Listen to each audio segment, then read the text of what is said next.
Y es que Servir, ese es el nombre ya conocido por todos ustedes, es una especie de formador y proveedor de gerentes y de funcionarios de alto nivel, altamente calificados. El otro día, justamente conversando aquí el sábado, ¿no? Ha sido la presidenta de Salud. Ella nos dijo que el gerente general de Salud había sido justamente convocado de las filas de Servir, ¿no es cierto? Para darle no solo calidad a la gestión de Virginia Bafío, presidenta actual de Salud, sino para dinamizar más todo, o por lo menos potenciar todas las capacidades que tiene Salud para atender a cerca de, ¿cuánto dijo? 9 millones, ¿no? Casi 9 millones de asegurados. Imagínense, gerenciar una entidad a la que hay que dar servicio para 9 millones de personas, me imagino que es un tremendo desafío. En nuestros estudios se encuentra el doctor Juan Carlos Cortés, es presidente de la Autoridad Nacional de Servicio Civil, para que nos comente cómo va esta entidad, qué iniciativas hay. Hemos escuchado últimamente iniciativas del Ejecutivo, del propio ministro de Economía, Miguel Castilla, para implementar la reforma del servicio civil. ¿Cómo está, doctor Juan Carlos Cortés? Muy buenos días. ¿Cómo le va? ¿Cómo vamos? ¿Cómo avanzamos en Servir? Bueno, muy atareados, con mucho trabajo en este momento, básicamente por dos temas fundamentales. Uno tiene que ver con la primera convocatoria que estamos haciendo a la Escuela Nacional de Administración Pública para formar en un periodo, lo que llamamos nosotros formación breve, a 130 personas, 100 para Ministerio de Salud y 30 para Salud. La idea de esta primera convocatoria es principalmente el poder tener una formación sumamente exigente en lo que van a ser directores de hospitales o vinculados a la gerencia de los hospitales. La escuela, con esto nace, digamos, la primera acción que va a tener la Escuela Nacional. Y lo que estamos tratando de imprimir es un concepto de calidad en la formación. Entonces, es una de las primeras cosas que estamos haciendo en este momento. Hasta el 11 hay ¿Es una escuela, digamos, para rankearla de alguna manera, de tipo posgrado?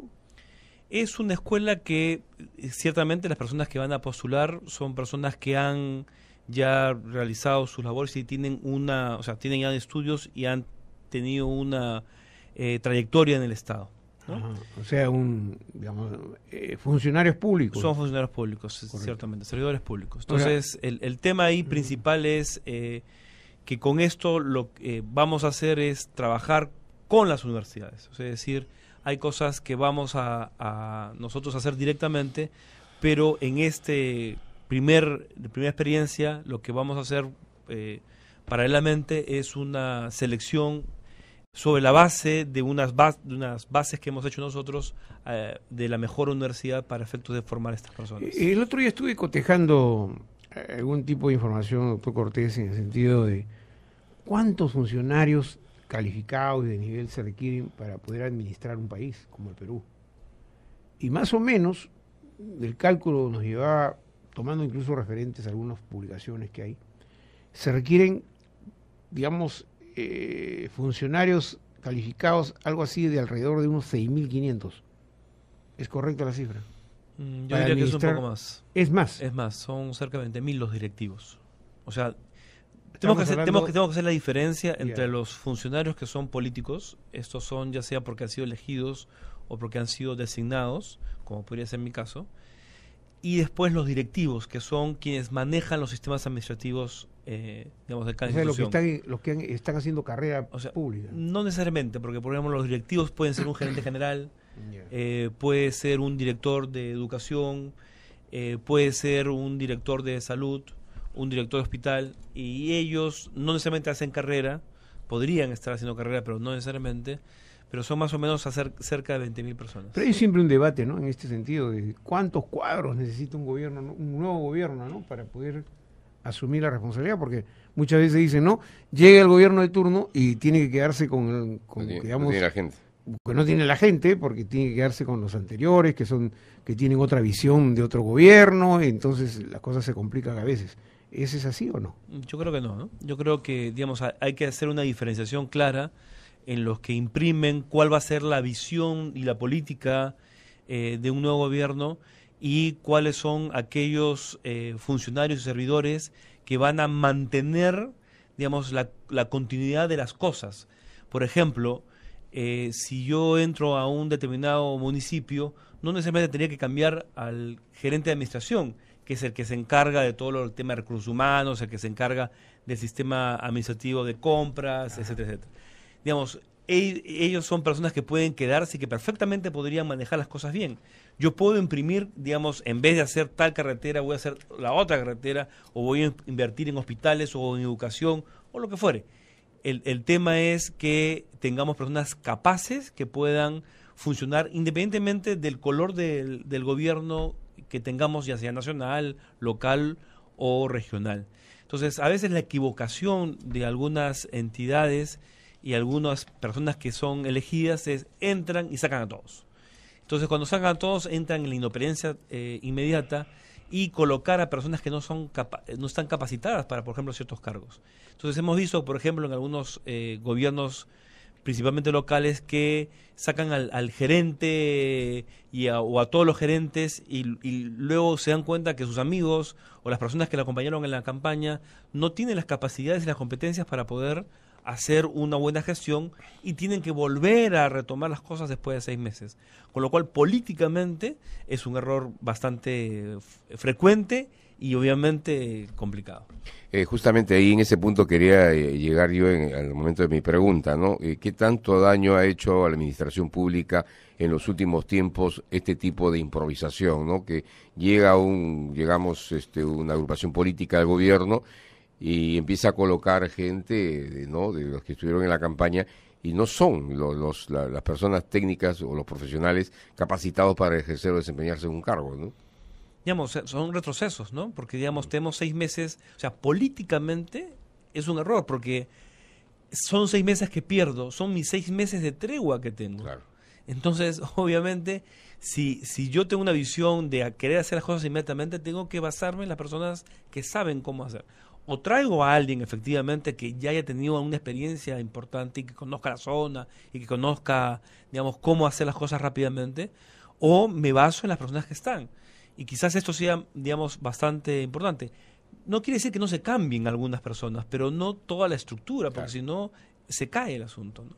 Entonces, un poco lo que se ha querido hacer con lo que es la fábrica de gerentes públicos es eso, ¿no? Ahora, es básicamente demostrar que la continuidad puede servir, sobre todo en temas administrativos y de ciertas políticas, ¿no? Doctor Cortés, hay un tema que a veces lo escuchamos de manera recurrente, y debe haberlo usted analizado como presidente de la Autoridad Nacional de Servicio Civil Servir, cuando se dice los funcionarios no quieren tomar decisiones, ¿no? Es decir, tienen miedo a tomar decisiones, entonces no quieren firmar, no quieren comprometerse y eso paraliza parte de la dinámica de la administración pública. ¿Eso es correcto? ¿Es cierto? Es cierto, es cierto. Es decir, uno, además de tener la voluntad de hacer las cosas bien, de tener la capacidad de hacer las cosas bien y adicionalmente de tener una vocación de servicio, tiene que tener claro que los riesgos son altos. Y lamentablemente hemos constatado en la realidad que el tomar ciertos riesgos y dentro de la ley, ¿no? Las interpretaciones que se dan después por básicamente el control van a significar algún tipo de hallazgos o también procesos judiciales, ¿no? Entonces, es cierto, digamos, yo creo que los mecanismos a veces de control, a pesar que la Contraloría está señalando que están cambiando en algunos aspectos, pero nos llevan a que tengamos funcionarios que prefieren no meterse, no firmar, o hacer que firme todo el mundo para yo después firmar. Entonces, con lo cual, digamos, se convierte en algo que debería ser muy simple, en algo totalmente burocrático. Ahora, se está organizando la primera convocatoria de la Escuela Nacional de Administración Pública dirigida a la formación de 130 profesionales de la salud, ¿no es cierto? O sea, de todo este conglomerado de gente, profesionales de la salud que vayan, van a salir solamente 130, ¿no es cierto? ¿O se destinan 130 y ellos se les va a preparar? No, son una selección que estamos haciendo. Ya están seleccionados los 130, o sea, no, se les va a capacitar. Digamos, no es que están seleccionados en este momento, ni van a ser seleccionados a dedo. Nos ha hecho una convocatoria abierta, se van a seleccionar como se seleccionan los gerentes públicos, es decir, digamos, todos los que puedan y tengan el perfil para postular, van a postular, y luego se hace una selección muy rigurosa para que las personas que ingresen a estos 3 meses de formación, que va a ser también muy riguroso, y esperamos que todos los que ingresen, los 130 que ingresen, salgan los 130. Pero ¿qué requisitos se plantean para que un funcionario sea altamente calificado? Aparte de su preparación académica, ¿no es cierto? Su experiencia. No sé, ¿qué requisitos? Es un tema de competencias principalmente. Es un tema de competencias vinculados a trabajo en equipo, liderazgo y otras que pueden llevarnos a decir esta persona va a ser un buen líder en su institución. Usted sabe perfectamente que a lo largo de los tiempos hemos visto experiencias muy funestas, ¿no? Es decir, personas que han tenido rangos importantes, pero a la hora de aplicar sus conocimientos han fallado, porque encontramos que, por ejemplo, tienen un nivel de criterio muy bajo, ¿no? O sea, entonces aplican una cosa con un criterio, no sé, tal vez ni siquiera discrecional, sino simplemente se lanzan y cometen errores. Y los grandes errores en la administración pública la pagamos los ciudadanos. Exactamente. Entonces, por eso, digamos, entramos mucho al tema de competencias. Por ejemplo, lo que hacemos nosotros es, para efectos de este ingreso, pues además los que son egresados entran al cuerpo de gerentes públicos, es hacer evaluaciones de tipo psicológico, conocimientos, luego de competencias y luego también de casos, ¿no? Casos especiales para poder evaluarlos. Esto demora más o menos un mes y algunos días más, porque creemos que las personas que ingresen vayan a ser personas que efectivamente vayan a trabajar muy arduamente en el tema de formación. Y en el tema de formación justamente vamos a entrar a esos temas y la persona que salga de la formación, digamos, tenga todas las posibilidades de hacer una buena gestión. Le voy a tocar un tema, como dirían los muchachos, recontra sensible, ¿no? Porque es muy sensible. Si uno ve y compara en los otros escenarios regionales, nada más latinoamericanos, el otro día estaba viendo un informe que publicó el diario Gestión, donde un funcionario de la administración, por ejemplo en Chile o en Argentina no tanto, por Argentina con la crisis que tienen, ¿no?, tenía ingresos mensuales en promedio de unos $12,000, $15,000. Eso es lo que ganaba un funcionario. Y de gerencias privadas, $40,000, $50,000, eso salió publicado. En el Perú eso no existe. O sea, ¿cómo que resulte atractivo si, digamos, un gerente general está pues alrededor, no sé, de 9,000, 10,000 soles en la administración pública? ¿Cómo se hace? Pues es cosa peor, por ejemplo, en algunas municipalidades que tienen mucho dinero, como consecuencia del tema del canon, y los sueldos son de 3,000 soles o 4,000 soles un gerente, ¿no? Entonces, claro. Entonces, obviamente eso tiene que cambiar. La idea. ¿Pero eso es una decisión política o cómo? Es una decisión política y que este gobierno la está tomando, y es cómo hacemos para que efectivamente seamos atractivos y podamos mantener a buena gente en la administración pública, y adicionalmente a eso entender, creo yo, como país, que podemos exigir a los funcionarios públicos que sirvan adecuadamente, pero que sean también bien remunerados. Uno se pone a pensar, alguien que maneje, digamos, la deuda pública, no le voy a pagar 3,000 soles. O alguien que maneje una municipalidad que esté teniendo inversiones de 3 millones, de 300 millones de soles. Yo no puedo pagarle 300 soles, ¿no? 3,000 soles. Creo que hay que pagar adecuadamente, de acuerdo a las labores que uno realiza, y exigir, eso sí. Esos criterios, por lo menos los he leído, Augusto, ¿no? Por ejemplo, vamos a hablar de Fuerza Armada, ¿ya? Para dar un ejemplo. Un piloto de caza bombardero de F-16 en Chile, considerando que el equipo que a él le entregan para que sea tripulante de ese equipo, que vale $60 millones o 70, le pagan algo así como $4,000 a $5,000 a ese piloto militar. aquí un piloto de un MiG-29 o de un Sukhoi o de un Mirage de nuestra Fuerza Aérea, usted sabe cuánto gana, seguramente. Sí, sí. Es decir, con ese sueldo no va ni a la esquina. ¿Cómo se podría hacer? Sí, ciertamente, digamos. Hay una realidad, pues ahí, ¿no? Yo diría, el gobierno, digamos, en esto involucro a diversas entidades, estamos tratando de modificar esto, eliminar ciertas topes que se establecieron e ir poco a poco, ¿no? Porque, digamos, el rezago es muy, muy grande y no podemos hacerlo de la noche a la mañana, sino, obviamente, también depende de la caja fiscal.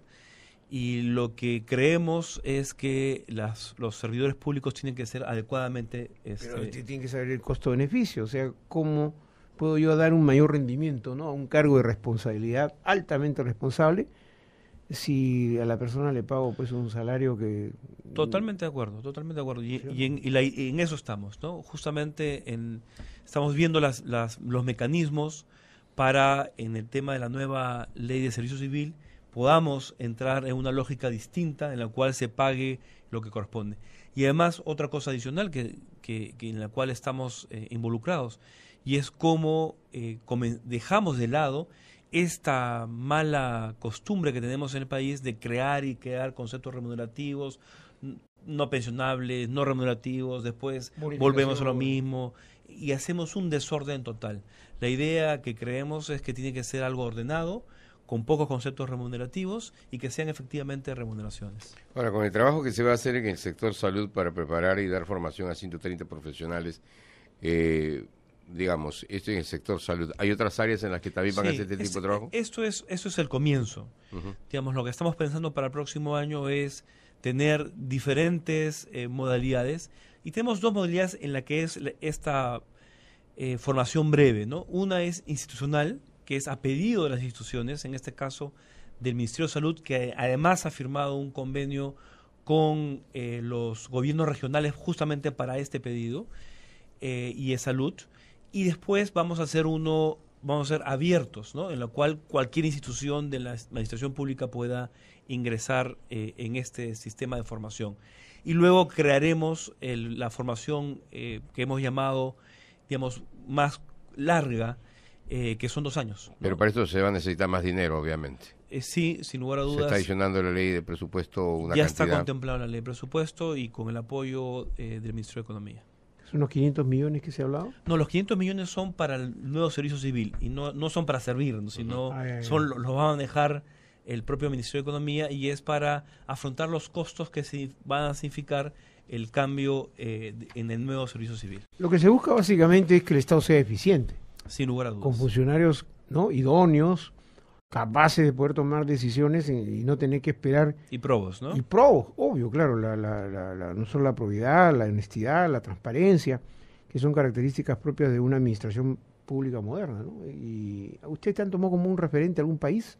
No, lo que hemos hecho es absorber. Hemos estudiado absolutamente, digamos, todos los modelos, y lo que hemos tratado de hacer es implementar lo que nosotros creemos que puede ser una buena experiencia para el Perú. Digamos, hemos tenido de diferentes países académicos y funcionarios públicos de diferentes países, y la idea es cómo de ellos hemos podido absorber para poder hacer algo ad hoc a nuestra realidad, pensando además que, por ejemplo, en muchos países se piensa únicamente cada nivel de gobierno lo ve autónomamente. Nosotros estamos viendo como entidad rectora de todo de los 3 niveles de gobierno, cómo funcionamos en los 3 niveles de gobierno. Por ejemplo, en la movilización, cómo una persona que trabaja en una municipalidad pueda moverse con un concurso a una entidad nacional, ¿no? Por ejemplo. Cómo vamos creando las familias de puestos, cómo hacemos, porque la gran revolución, lo que creemos nosotros en esto es que vamos a trabajar en función de las funciones que realizan los funcionarios. Esto es, tenemos que hacer los perfiles, y en función de los perfiles la gente va a estar en su puesto, en el puesto que debe estar. Ahora, definitivamente, pienso yo, no tiene que ver nada con la coyuntura política esta preparación, este trabajo que realiza Servir necesariamente, porque pienso yo irá formando nuevos profesionales, nuevos técnicos en materia de administración, en la administración pública, valga la redundancia. Sin lugar a dudas, es cómo especializamos, cómo profesionalizamos nuestro servicio civil, ¿no? Cómo hacemos que cada vez más tengamos mejores servidores que atienden a nuestros ciudadanos. Entonces, por ejemplo, en la escuela lo que hemos pensado en el tema de capacitación, que es nuestro tercer programa, es empezar a trabajar el tema de servicio de atención al ciudadano. Cómo profesionalizamos el servicio de atención al ciudadano. Esto basados principalmente en que necesitamos una nueva relación entre el Estado y el ciudadano, que está, digamos, resquebrajada por diversos motivos. Entonces, una buena atención lo que va a generar una atención profesional, lo que va a tener como consecuencia es una percepción distinta del ciudadano frente al Estado. Claro, y lo importante, queridos amigos, es que, como acaba justamente de señalar Juan Carlos Cortés, la importancia de las relaciones entre el Estado y la sociedad. Y para eso se requiere que el funcionario público esté lo suficientemente preparado en cómo actuar, cuáles van a ser sus mecanismos de relaciones interpersonales, ¿no es cierto?, sus relaciones humanas y sus comunicaciones con el ciudadano, porque grandes problemas que tenemos en nuestra administración es que no hay formas, por lo menos establecidas, de comunicación entre el funcionario, ¿no? Muchas veces uno va y acude a un funcionario, el funcionario dice, no voy a declarar, y no va a declarar simplemente porque no quiere, sino porque sabe que se le puede complicar la vida si dice algo más allá de lo que no, de lo que le corresponde, ¿no? Acabamos de ver simplemente esta falta de filtro o de comunicación que ha ocurrido con el embajador Lynch, ¿no? Porque él dice, no, yo dije tal cosa, y dije lo otro. Finalmente nadie sabe qué cosa es lo que dijo, ni nadie sabe qué cosa se ha querido interpretar respecto al tema, y se ha creado un problema que obviamente pudo haber sido superado. Muchas gracias, doctor Juan Carlos Cortés, presidente de la Autoridad Nacional del Servicio Civil, Servir, y estaremos atentos porque me parece que esto forma parte también de la gran reforma del Estado. Sin lugar a dudas, quizás la principal reforma, porque es las personas, ¿no? Así es, efectivamente.